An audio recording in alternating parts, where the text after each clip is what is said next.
Olá, caros telespectadores, começa mais um Com ou Sem Gelo. E esse programa é diferente, ele tem gostinho de água de mar, ele tem gostinho de logística, ele tem gostinho de conhecimento de logística. Acho que num mundo que se transporta cada vez mais, que as coisas andam de um lado para o outro com certa fluência, trazer a maior empresa do mundo e o CEO da Costa Leste para falar para a gente um pouco mais desse desafio que é isso. Acho que não tem palavras. Comigo aqui, Ricardo Rocha, a fera que comanda a Maersk. Tudo bem, meu? Tudo bem? Obrigado. Obrigado você, meu. Prazer, viu? Prazer todo meu. E agradecer a Maersk, né, de liberar você aí umas 2 horinhas para poder conversar com a gente. Imagina. Tá bom? Todo um tempo especial aqui com vocês. Ricardo, conta naquela câmera ali, ó, quem que é o Ricardo? Bom, Ricardo, curitibano de nascença, porém, com 1 ano de idade, aprendi com meu pai que mudança era algo na nossa vida e, enfim, com 1 ano de idade vim para São Paulo e me criei em São Paulo, estudei em São Paulo, tive minha vida em São Paulo. E aí começa toda essa história, né? Sempre morei aqui em São Paulo, na Zona Sul, estudei em universidade aqui em São Paulo, comecei minha carreira trabalhando em São Paulo, sempre em logística, sempre em supply chain, tudo por casualidade. E foi aí que eu comecei a me aventurar nesse mundo de transporte, logística, container, aviões, armazéns e tudo mais. Puta, genial, meu. Quanto tempo você já está nessa estrada? Eu comecei em 95, já faz bastante tempo, né? Aí o pessoal já vai mais ou menos entender qual seria a minha idade. Mas eu comecei em 95. Você começou muito cedo, Ricardo. Você começou cedo. com 10, 12 anos. Verdade, verdade. Mas naquela época a gente começava, acho que pouco mais assim, cedo, né? Também. Então, entre trabalhar e estudar, era uma geração, acredito que diferente, né, do que eu vejo hoje meus filhos passando. Ricardo, eu preciso contar para o telespectador de maneira grandona o que é a Maersk, para a turma ter noção, assim, quantos navios, quantos containers, tem alguns números gigantes, só para explicar para o tamanho que é esse animal. Bom, eu vou tentar colocar em números um pouquinho gigantões para todo mundo entender, né? A Maersk é um grupo dinamarquês, um grupo centenário, é um grupo que opera em mais de 100 países em todo o mundo, em todos os continentes. E apesar de que somos reconhecidos pelos barcos e containers que nós movimentamos em todo o mundo, o grupo é muito mais do que isso, né? O grupo abarca transporte aéreo, nós temos aviões, diversos aviões que também fazem transporte de carga, uma multitude de armazéns e centros logísticos, caminhões, enfim. Nós trabalhamos em toda a cadeia de suprimento. E para o telespectador que não tem uma ideia um pouco aí do comércio mundial, o comércio mundial, 90% é feito através do mundo marítimo, do transporte marítimo. E nós temos uma participação de mercado de aproximadamente 18% em tudo que se move nesse mundo. Então, somos parte desse desenvolvimento, desse comércio mundial que acelerou nos últimos 20 anos, né? São mais de 100 mil colaboradores em todo o mundo, então são muitas pessoas. A nossa sede principal está na Dinamarca, em Copenhague. Exatamente.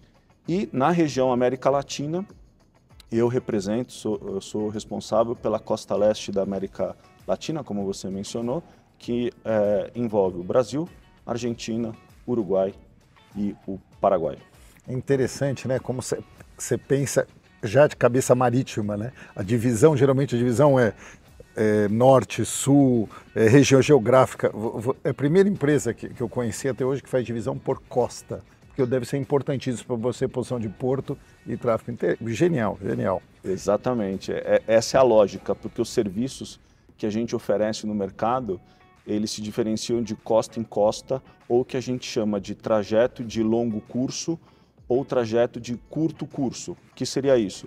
Longo curso é o que conecta, digamos, o Brasil com a Ásia, o Brasil com a Europa. E de curto curso seria o transporte do Brasil até a Argentina ou do Brasil até a América Central e, porventura, os Estados Unidos. O Brasil é importante globalmente na parte de trade ou nós somos pequenininhos comparado com os outros grandes jogadores? Não, no mundo Maersk, o Brasil tem uma representatividade importante, né? Tem um grande chefe meu dentro do grupo que fica na Dinamarca que ele fala que Alguns países têm que funcionar para que tudo funcione dentro da organização. Então, na Ásia, a China, na Europa, a Alemanha, na América do Norte, Estados Unidos e na América Latina é o Brasil, né? Temos uma representatividade bem importante no cenário mundial. Só para você ter uma ideia, em termos de números, nós movimentamos no Brasil ao redor de 1,2 milhão de containers. Por ano. Por ano. Uau! É. Curiosidade, vamos falar de container, porque acho que a memória das pessoas tem uma memória afetiva com o container da Maersk. Porque todo mundo já passou em algum lugar que tinha algum container, ou indo para o Porto Santos, tem algum container da Maersk. Esses containers, para aprender, tá? E se eu fizer alguma pergunta Claro. tonta de quem não vive logística, você, por favor, pode me corrigir. Onde eles ficam disponibilizados para se pegar esse container, levar até a casa, ou se levar para colocar café, soja? Onde fica esse container? Muito interessante sua pergunta, excelente curiosidade. Quando o navio chega, você tem que tirar esses containers do navio, levá-los até o cliente final, no caso da importação. Esse container é desovado, digamos, e ele tem que voltar para a gente. Só que não é um processo um a um, que eu quero dizer, o container chega, você desova e ele já vai para um cliente na exportação. Ele vai para um centro logístico que nós chamamos de depot, né, no nosso jargão. São centros bem grandes onde nós colocamos todos os containers vazios e lá a gente dá reparo, também brindamos tipo de serviço logístico para clientes e quando alguém faz um booking, quando alguém solicita a retirada de um container para que seja feita a exportação, então as transportadoras vão nesses depots buscar os containers vazios. Temos mais de 20 nos 4 países que eu represento. Um container tem quantos anos de vida útil? É difícil você precisar, né? Mas em média entre 10 e 15 anos. E tem o container de carga seca, que a gente chama dry, e o container de carga refrigerada. E o Brasil representa aproximadamente 30% de todo o volume da Maersk no mundo de carga refrigerada, para você ter uma ideia. Por quê? O que vai na carga refrigerada? O Brasil é um grande exportador de commodities e o Brasil é um grande exportador de carne congelada, frango, porco e tudo que engloba aí a questão de proteínas, principalmente para o mercado asiático, Meio Oriente, Europa e Estados Unidos. Os fluxos, se eu fosse desenhar uma setinha de fluxos pelo mundo, é China e Estados Unidos? A grande seta do mundo, se fosse fazer o caminho de fluxo gigante é esse? Ou você tem, é bem mais difundido e tem pequenos pedaços em todo lugar? Não, a China e Estados Unidos deve é um monstruoso. mercado monstruoso, né? Mas eles são bem equivalentes, né? China, Estados Unidos, ou Ásia, Estados Unidos, ou China, Ásia, Europa. Eles são bem equivalentes. Aí é onde nós colocamos os maiores navios que nós temos, mais tecnologia, mais serviços, e aí onde a competição é mais acirrada ainda. Falta container no mundo para transportar tudo que tem? Ou igualzinho tudo? Tem períodos de pico que se falta e períodos de ociosidade. Como que funciona um pouco ao longo do ano essa maluquice? Eu sei que deve ser dificílimo isso aí que estou te perguntando, de planejar, acertar. É bem complicado, né? Digamos que não falta container no mundo. Existe container suficiente para a demanda que nós vivemos. Entretanto, alguns fatores que ocorrem no cotidiano do mundo hoje em dia impactam diretamente nos fluxos que a gente transporta. Exemplo, a questão do Covid mudou muitíssimo como a logística é feita no mundo. Outros eventos que também influenciaram toda a questão de fluxo logístico no mundo. A guerra da Ucrânia, os problemas agora no Oriente Médio, tudo isso faz com que você tenha que desviar rotas. Então você imagina uma multitude de navios e containers que são milimetricamente calculados para chegar e sair e transportar containers e você tem que mudar isso, né? Só na questão do Oriente Médio, por exemplo, porque nós não podemos passar nesse momento ali no canal de Suez, por todo esse imbróglio que está acontecendo no Oriente Médio, a gente tem que dar a volta pela África para chegar até a Europa. Isso adiciona mais ou menos 15 dias no tempo de trânsito. Então você calcula 15 dias a mais no fluxo de containers do mundo para você reposicionar e organizar. Isso faz com que comece a faltar container de um lugar para o outro. E até você estabilizar isso, nós vivemos de o que nós chamamos em inglês de supply demand. Isso é o que baliza o preço do transporte marítimo e por isso que na Covid os preços foram elevados de uma forma substancial. Eu estava vendo, eu tenho um problema. Eu compro muito vidro, e meu vidro vem da China. Compro garrafas, garrafa da PTK toda vem para a China. Eu não sei se a pessoa me enganou ou não, mas os preços subiram e ele me contou para mim que o BYD, que é a empresa de carros elétricos, estava alocando loucamente container, navio, que eles dominaram essa rota de trazer elementos para o Brasil, para as Américas, sim, e isso prejudicou o preço do frete. Faz algum sentido?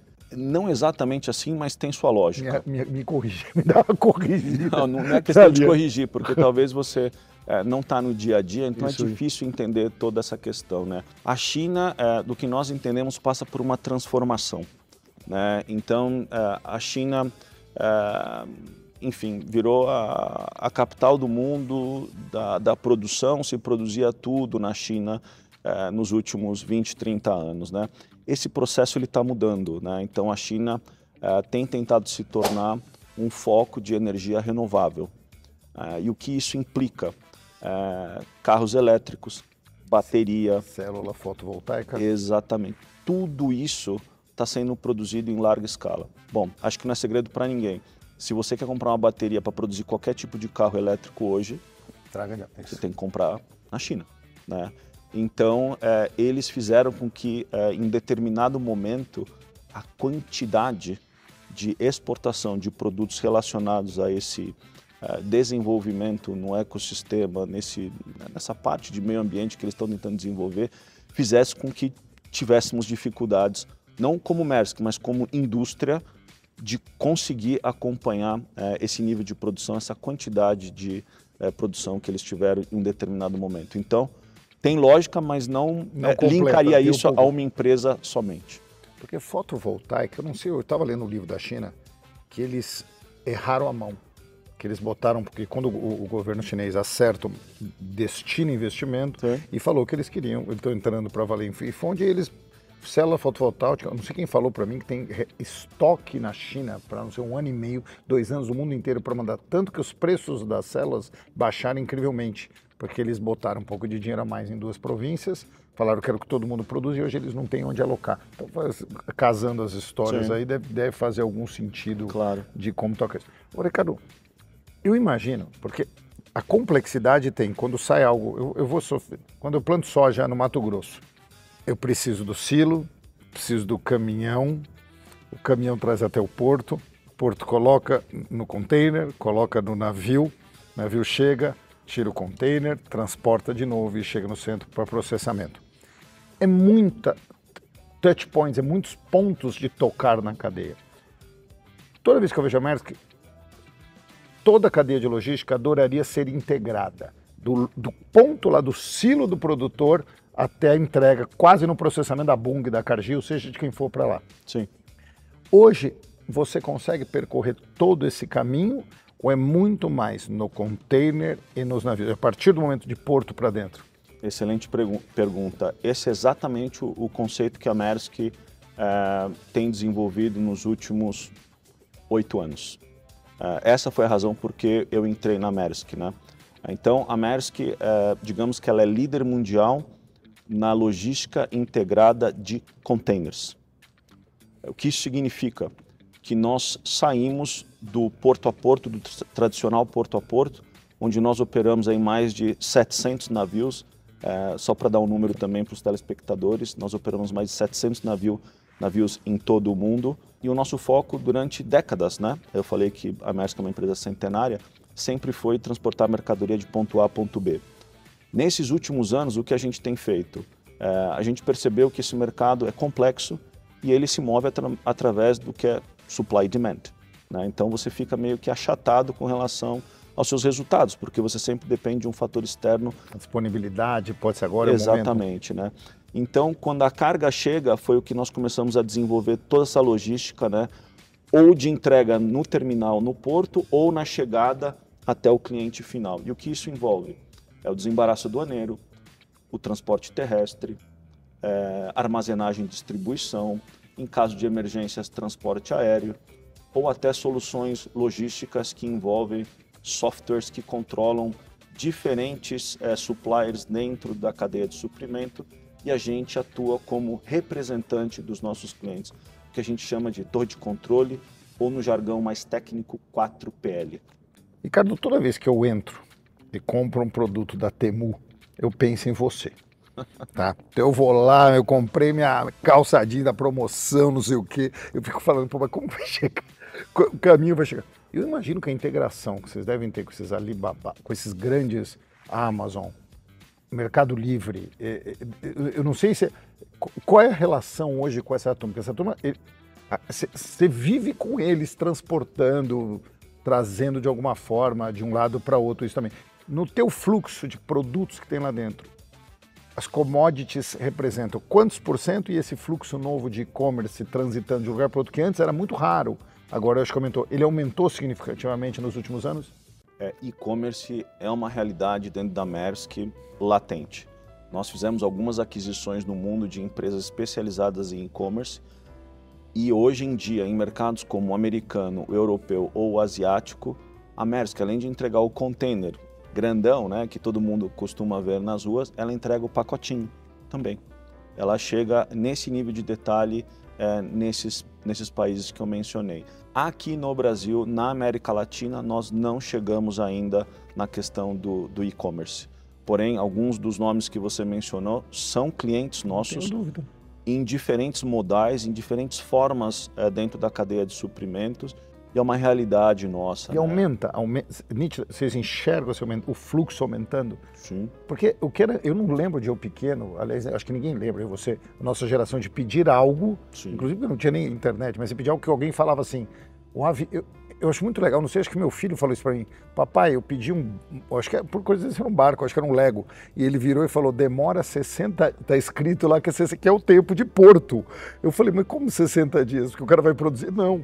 Eu achei genial as pessoas começarem a entrar no teu mundo, que era um mundo B2B diferente, agora um B2... Começa a pergunta, de onde veio? Tá mais comum, não tá? Sim, muito mais comum.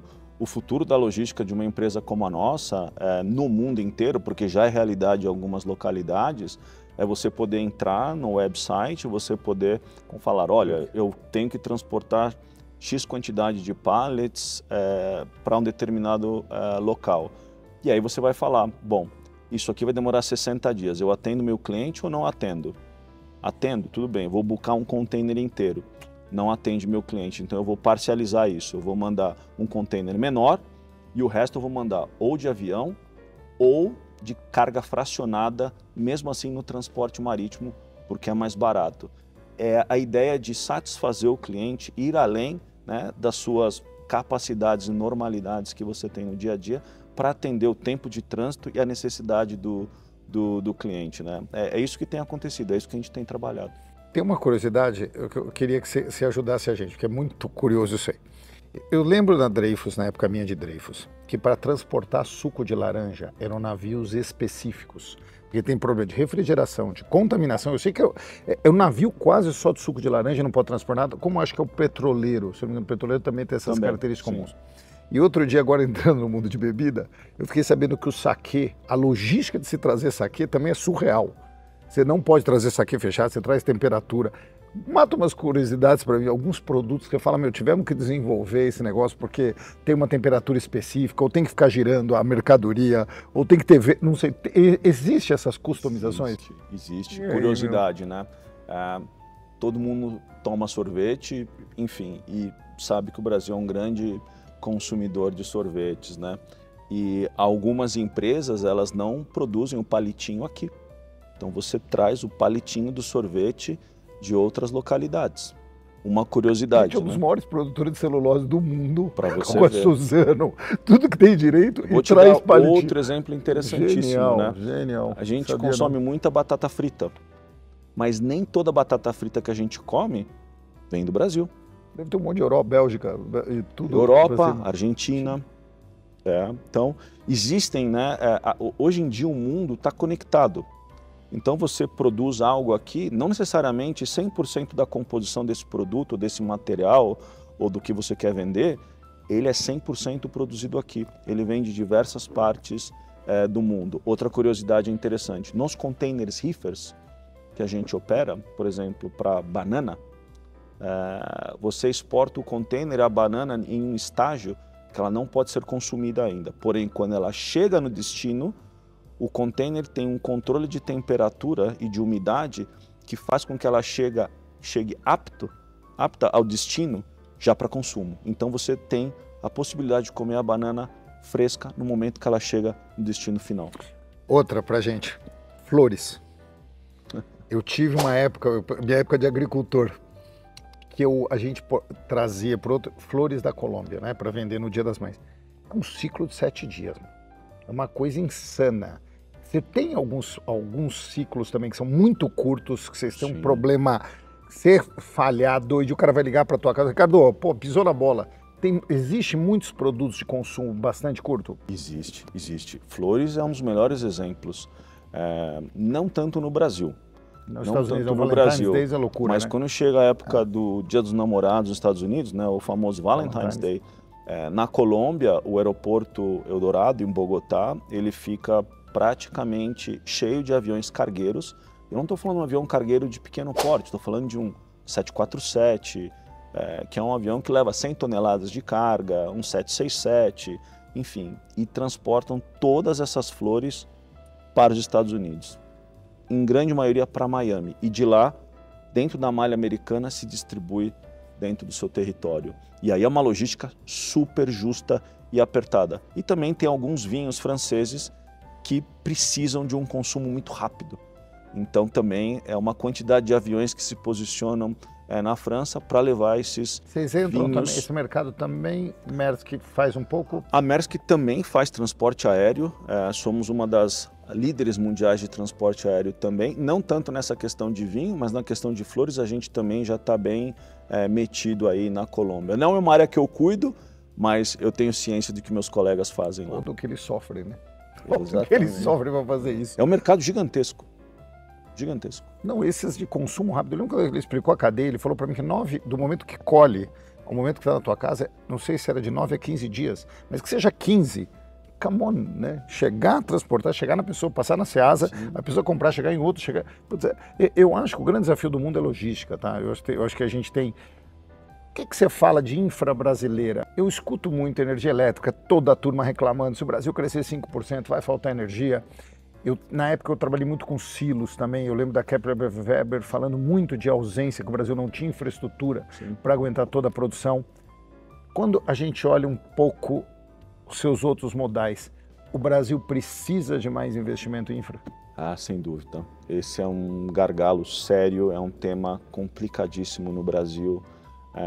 O ano passado é um exemplo latente do que a gente viveu.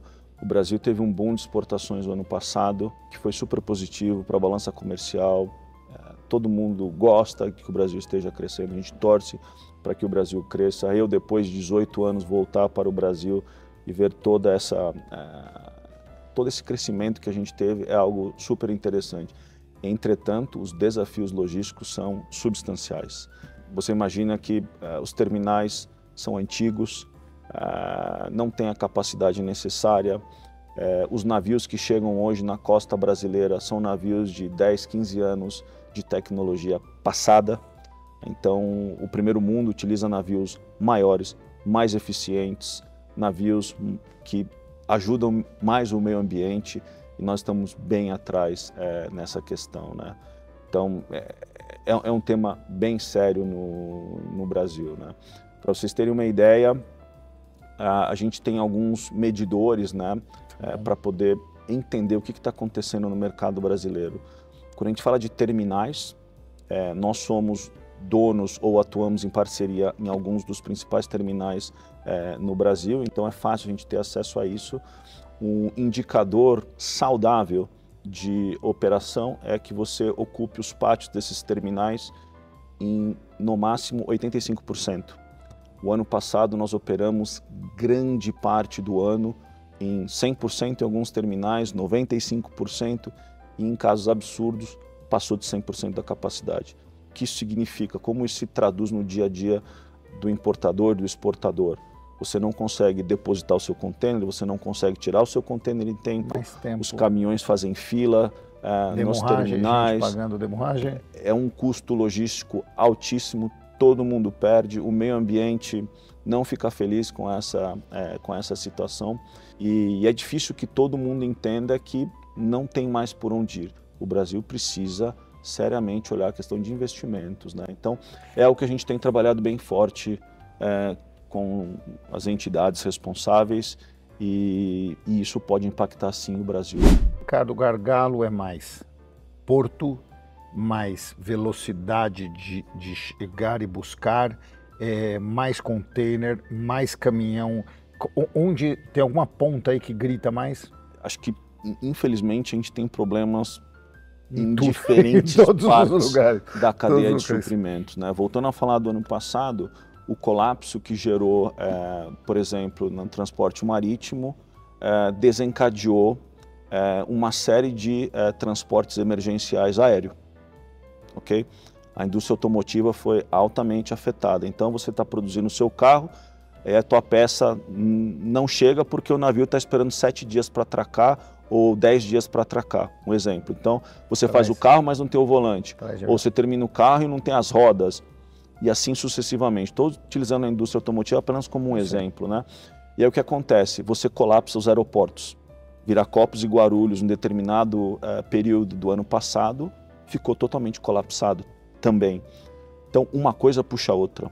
A gente precisa olhar isso de forma bem séria mesmo. Mas tem muita coisa a fazer de todo mundo. O governo é importante no sentido de licitar mais ou tem coisa que precisa construir mais? Ou passar essa bola para a iniciativa? Eu imagino que a iniciativa privada dá um baile assim, quando coloca na mão, eles fazem como ninguém os projetos. Eu tenho essa impressão. O Brasil tem uma agenda que vem melhorando muito, existem muitas coisas a serem feitas, mas eu acho que o grande tema para o Brasil nessa questão é como a gente consegue equacionar anos de letargia em tão pouco tempo para alcançar esse crescimento que está acontecendo. A exportação, o mercado brasileiro continua crescendo, né? Café, algodão, a carne que eu mencionei, o frango, partes e peças, o Brasil continua exportando. Só que a gente tem que, né, alcançar todo esse crescimento por conta da falta de investimento que nós tivemos durante alguns bons anos. Você falou uma coisa que eu adorei. Você ficou muito tempo morando fora, você ficou 18 anos, eu fiquei 10. Você ficou você me contou ali nos bastidores do Com ou Sem Gelo que você rodou a América Latina inteira. Tem saudade de algum país? Eu costumo brincar com meus colegas de trabalho, com amigos pessoais, que eu sou um cidadão da América Latina.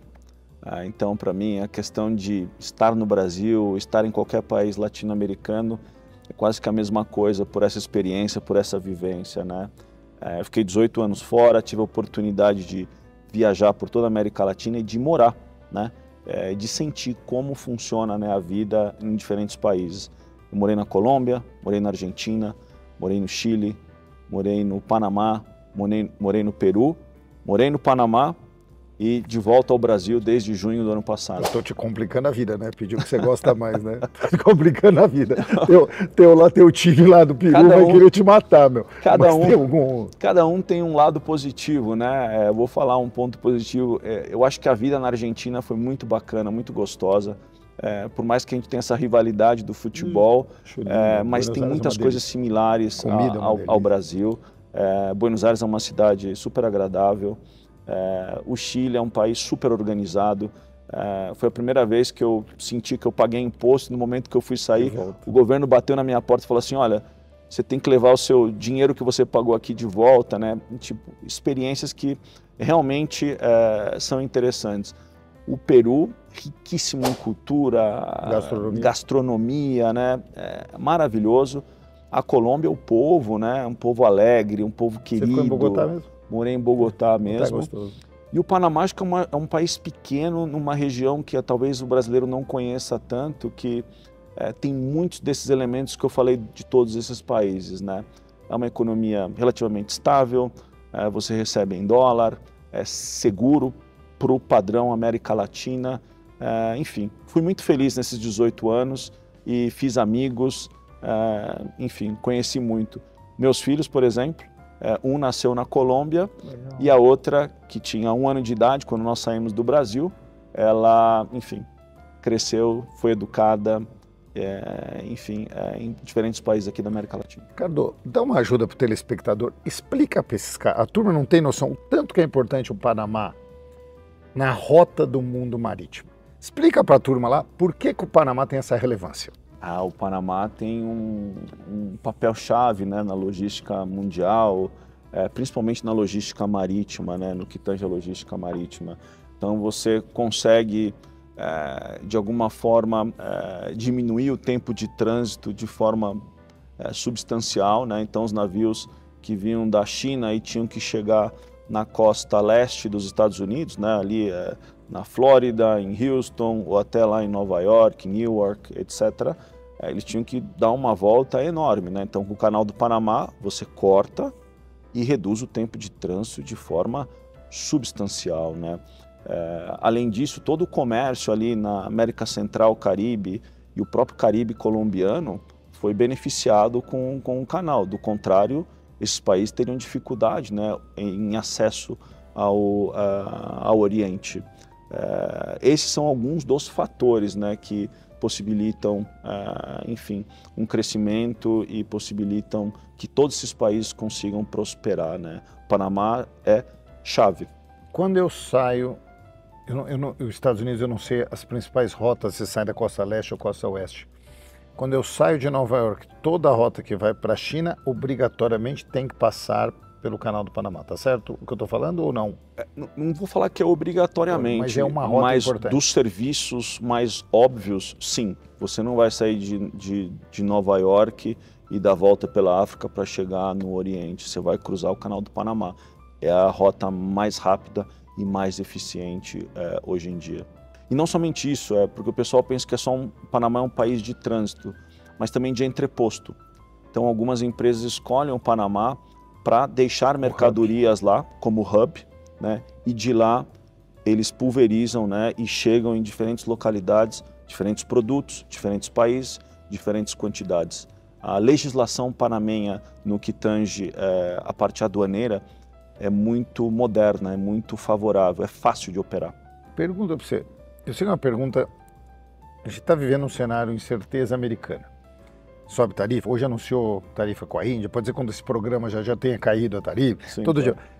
Como que um cara do PCP, do planejamento, ele vive nessa vida, nesse momento de planejo, aí ficou a tarifa mais alta, traz de outro país, foi... Deve ser muito difícil para você esse momento de planejamento. Olha que, depois vamos entrar um pouco o que é trabalhar numa empresa dinamarquesa, mas... Como que é viver com essas incertezas? Ou você vai falar, Luiz, foi sempre assim, caía, tinha uma época que vendia muito isso, outra vendia, está dentro da minha normalidade? Ou é um momento um pouco mais turbulento de planejar? Não, é um momento bem mais turbulento de planejar. Eu gasto boa parte do meu tempo hoje em tentar dar explicações de como a gente vai poder prosperar e entregar os nossos resultados, né? Frente aos desafios que estão sendo apresentados aí no mundo e principalmente aqui no Brasil, né? É super complicado e a gente não sabe o dia de amanhã e toda semana isso tem mudado, né? Então imagina, a gente atende todas as indústrias de alguma forma, né? E cada indústria tem a sua peculiaridade. Como que a gente consegue entender tudo isso, traduzir isso para o nosso mundo e poder reportar isso para cima, né? É bem complicado, não é fácil não. Não, tenho certeza. Como planeja, como olha isso?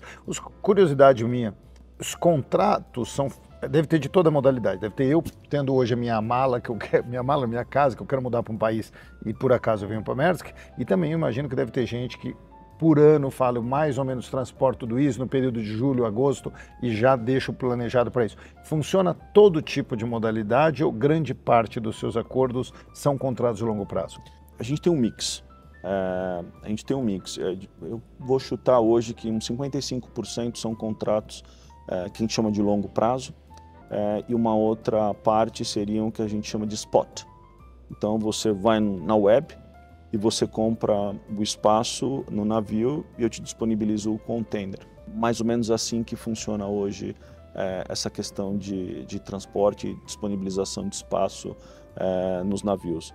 Nós não fazemos transporte de mercadoria de pessoas, mudanças, esse tipo de coisa. O nosso negócio é mais commodity, produto. Exatamente, né? A gente não faz B2C, a gente atua mais no B2B, né? Quando eu contrato, é provavelmente uma empresa que ainda vai contratar você. Faz sentido isso? Exatamente. É isso aí. Exatamente, exatamente.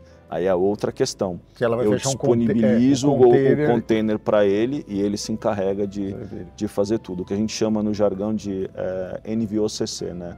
No Vessel Operating Common Carrier. Ou seja, a empresa que não tem um navio, mas ela tem a documentação para emitir documentos para transportar via marítima através do barco de um terceiro. Ricardo, você já teve caso na sua vida interessante de estar indo um navio para um país, o país entrar numa guerra, ou você está indo no navio, acabou, mudou o combustível, erraram.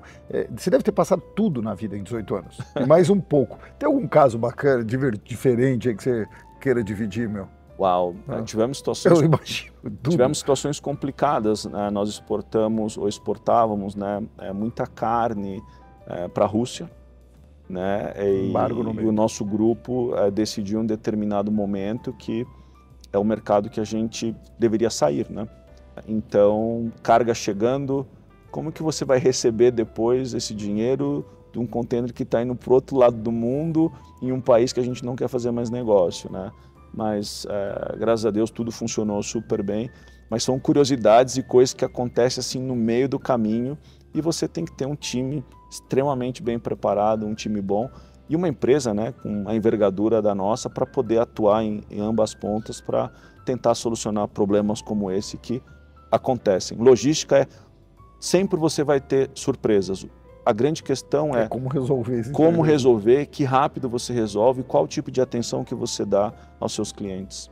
Eu imagino que você deve ter uma parte regulatória, porque entrar num país com uma mercadoria, se não tiver toda a parte documental, né, eu sei que quem tem que ajudar é os agentes tarifários, tudo, mas é super, tanto a parte de taxas quanto a parte de mapa, né, de ministério, falar, você não pode entrar com a soja aqui, não pode entrar com o produto tal. Imagino que deve viver com isso amparado brutalmente. Cada cliente define como ele faz isso, não necessariamente é responsabilidade da Maersk nesse caso. Porém, hoje nós contamos com um departamento, lembra que eu comentei que nós atuamos em toda a cadeia, né? Se um cliente hoje necessita uma consultoria para entender o meu produto está classificado de forma correta, eu posso ter isenção dessa forma, tudo isso a gente também consegue hoje atuar. Algo que há 8 anos atrás, né, era impensável numa empresa como a Maersk. Hoje a gente tem especialistas que podem sentar com qualquer cliente e discutir se ele está classificando de forma correta, se o processo aduaneiro dele está sendo feito de forma 100% de acordo com a legislação. Ricardo, eu sei que a Maersk é tão grande que ela já vira global. Então já deve ter, imagino que o board lá deve ter um de cada país, já imagino que respire-se, que você deve ter um. Agora tem um dinamarquês lá atrás, no fundo. Esse DNA dinamarquês ainda existe na empresa? Existe. Existe? Como que você nota? Fala. Existe sim. Eu acho que pela organização, pela forma que nós operamos, nós somos super organizados, né? Existem várias características bem tangíveis, né, que a gente vivencia no dia a dia e é bem fácil você notar. E eu trabalhei em diferentes empresas europeias, né? E trabalhar com os dinamarqueses tem sido uma experiência, uma ótima experiência, né? Mas o interessante é que a empresa foi se adaptando, mudando, e hoje em dia é uma empresa bem diversa, Luiz. É uma empresa que, hoje em dia, por exemplo, no Brasil, nós temos praticamente metade do nosso quadro de funcionários mulheres. Na nossa diretoria nós temos 40% ou um pouco mais em cargos realmente de liderança mulheres, e é um trabalho bem sério que a gente tenta fazer. E não só a questão de homens e mulheres, existem diferentes nacionalidades em diferentes países. É uma empresa bem internacional, né? A questão é estudar, falar bem inglês, entender do mundo, para você poder trabalhar num ambiente como esse. A língua que vocês falam é inglês ou tem um pouquinho de chinês, já tem alguma coisa, ou inglês 100%? O idioma oficial é o inglês ainda. Nas minhas viagens para a Europa, ou mesmo para a Ásia, estou indo para a Ásia em alguns meses, é o inglês, né? O inglês domina. E na América Latina, claro, quem consegue dominar o espanhol acaba tendo uma vantagem, né? Eu atuo em países de fala hispana, né? E, enfim, faz uma diferença, ajuda bastante em negociações ou com funcionários você falar o espanhol, digamos, igual a eles, né? E não tentar colocar aquele portunhol. Eu fiquei 10 anos fora. Eu posso falar que eu cometi todo o erro do planeta como expatriado, todo o erro. Pelo nome, o francês tem um jeito que você usa no nome, o jeito de liderar, em Paquistão fiz tudo posso imaginar. Você lembra de algum erro teu grande aí na América Latina? Alguma coisa, o jeito de comer, o horário, a pontualidade. Pontualidade também é um negócio que muda no mundo, incrivelmente, o timing que você chega. Você lembra de algum erro, ou passagem engraçada, que você falou, pô, mas lá é assim, e foi, e você se adaptou? O chileno é extremamente formal. E reneiro, não é reneiro, é administrador. Como tem alguma coisa que você gostaria de dividir aí das suas aventuras? Olha, você falou do Chile, né? Eu tive algumas situações no Chile bem interessantes, né? Eu me lembro que eu nunca levei uma bronca, que eu me senti tão humilhado como eu levei no Chile uma vez, né? E uma questão boba no trânsito, e tinha que virar à direita em um determinado momento, e talvez por ser brasileiro, talvez por tentar ser mais rápido que o seu colega do lado, né?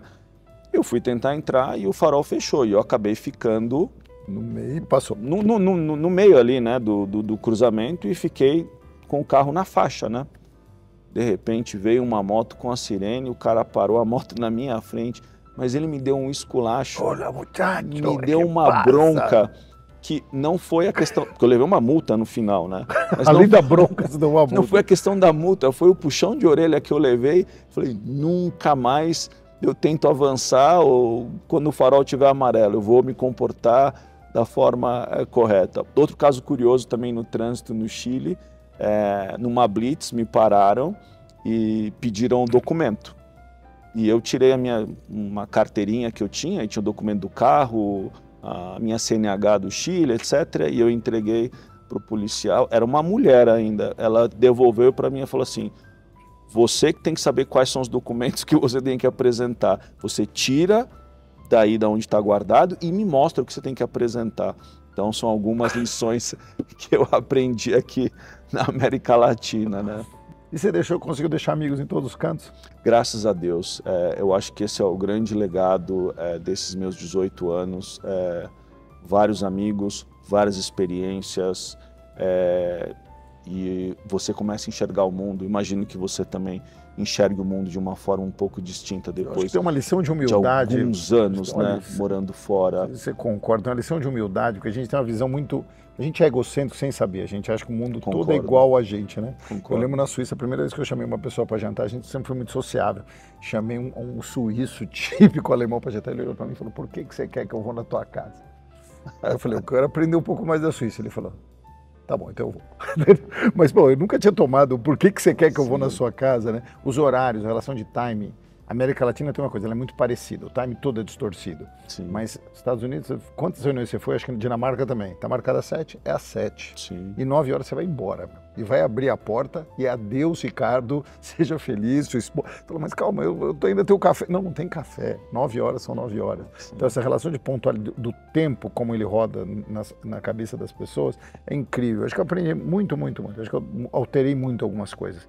Não, eu aprendi muito também com relação a isso. A gente continua aprendendo, né? Todo dia tem algo para aprender. Numa empresa igual que eu estou atuando hoje, sempre aparece novidade, é incrível. Toda semana, todo mês tem algo novo, um processo diferente, uma forma distinta de fazer as coisas. E você tem que estar atento a todas essas mudanças, né? Mas a questão de ser bem, digamos, respeituoso com a questão do tempo é fundamental, principalmente com os europeus e asiáticos, né? Alguns, porque os italianos também, desculpa, toda vez que a reunião com a Marquês Duas começou às 4. Então eu falei, pô, mas não é possível que esse lazarento chegasse 2 horas, eu ficava lá sentado, chegava 15 minutos atrasado, meu tradicional 15, e ficava de 1h30 sentado. Falei, pô, pelo amor de Deus, ei, Luiz, come on, eu tava comendo, eu tava diário. Falei, e você vai... Todo o Oriente Médio atrasa em horário. É muito interessante essa relação com o tempo do mundo. É um negócio que as pessoas deveriam ter mais livros falando um pouco dessa relação, porque... E não é errado ou certo, as sociedades hierárquicas e não hierárquicas. A Europa é extremamente achatado, aqui a hierarquia é um negócio brutal, vem de cima para baixo, você tá aqui, o de cara de bater tem medo de falar com você. Na Suíça aconteceu uma situação comigo, cara, foi genial. O presidente chegou atrasado numa reunião, o estagiário olhou para ele e falou assim, o senhor está atrasado. Ele falou, desculpa, eu vi, aconteceu, foi a primeira vez que eu vi um CEO dar uma explicação para o estagiário e tudo bem, hein?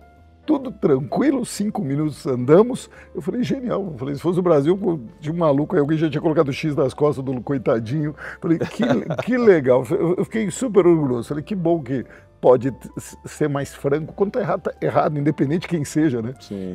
Tem que pedir desculpa mesmo e falar Deus. E faz parte do jogo, né? Agora você me fez lembrar de uma situação que nós enfrentamos aqui no nosso dia a dia, no cotidiano aqui na organização no Brasil. Desde que eu cheguei, essa questão do horário, né? Eu coloquei uma brincadeira que chegou atrasado, no final do mês a gente tem que se organizar e essa pessoa vai ficar com uma dívida ali, né? Com o time. O famoso chopp do final, vai ter que se resolver. Ou o Negroni da PTK. Boa ideia, mas tem que se resolver ali para que todo mundo, né, fique focado e a gente possa chegar no horário, começar e terminar no horário para respeitar o tempo de todo mundo. E eu sou super preocupado. Se acontece de eu chegar 1, 2, 3 minutos atrasado, eu tento conversar, avisar, aconteceu alguma coisa, mas normalmente eu sou bem pontual com as coisas. E a turma já entendeu? Bom, você viu por aqui, né? Eu vi. A turma já entendeu ou não? Eu acho que sim, o pessoal está bem alinhado. Aprende rápido. Tem algumas coisas na vida que o cara aprende rapidinho. É impressionante, viu, Ricardo? Sim. Quero te falar uma curiosidade, voltando um pouco para a logística. Tem alguns projetos muito lindos de rio, fluviais. Eu vi o projeto, acho que o mais lindo é aquele que transporta a soja ali por cima da Hidrovias do Brasil. Hidrovias do Brasil, por exemplo, soja em barcaça ali. Eu não sei se já viu o tamanho dos navios, coisa mais linda do mundo, é um projeto de escoamento de soja ali por cima. As redes fluviais também são utilizadas pela Maersk? Sim e não. Vou te explicar. Por exemplo, a gente falou de transporte marítimo de longo curso e o de curto curso, vamos colocar assim. Mas além disso, a Maersk, através da Aliança, que é uma empresa do grupo Maersk, no qual eu também sou responsável, faz transporte marítimo na costa brasileira. E transportar pela costa brasileira, você tem que ir até Manaus. E quando você chega em Manaus, você tem que navegar pelos rios. Então você tem navios enormes que tem que entrar pelo interior desse Brasilzão para levar mercadorias até Manaus e trazer mercadoria de Manaus até a região sul e sudeste, onde está a grande maioria do consumo. Além disso, ali... E aí você faz parcerias com os outros? Não, o nosso próprio navio mesmo. Tem navio? Em vez de ser um navio, digamos, de 10, 12 mil containers, é um navio de 3, 4 mil containers que nós temos. Também são enormes, mas, enfim, aptos a navegar no mar e nesse pedaço do rio lá no norte do Brasil, né? E também entre o Paraná, Paraguai e Argentina, tem uma parte desse transporte que é feito através de balsas, né? Porque o Paraguai não tem porto, né? Então você tem que chegar até Buenos Aires ou até Montevidéu e de lá você conecta para levar essa mercadoria até o Paraguai. Essas são as experiências que nós temos com o transporte fluvial. Eu vi uma coisa que o Brasil, me corrige também, que a capacidade de navios realmente grandes que os lugares de atracar, a maioria dos lugares no Brasil, eles não comportam navios realmente gigantes para atacar. Isso que seria um grande problema para ganhar velocidade, porque você acaba tendo que ter não sei como que chama, que vai, busca, e isso acaba trazendo. Isso é um problema do Brasil? É um desafio. É um desafio. O Brasil, algo que eu mencionei para os telespectadores, o Brasil atua com navios, não só a Maersk, acho que em geral o mercado com navios entre 10 e 15 anos de idade hoje, né? Navios mais antigos. E por que isso? Porque são navios menores. Então, tem que entender que o navio, quando ele está navegando, uma parte dele está dentro do mar, né? E você precisa de o que a gente chama de calado, digamos, ou draft, né, ali, para poder, enfim, chegar com o navio e, vamos colocar assim, né, estacionar para o público tentar entender nos terminais.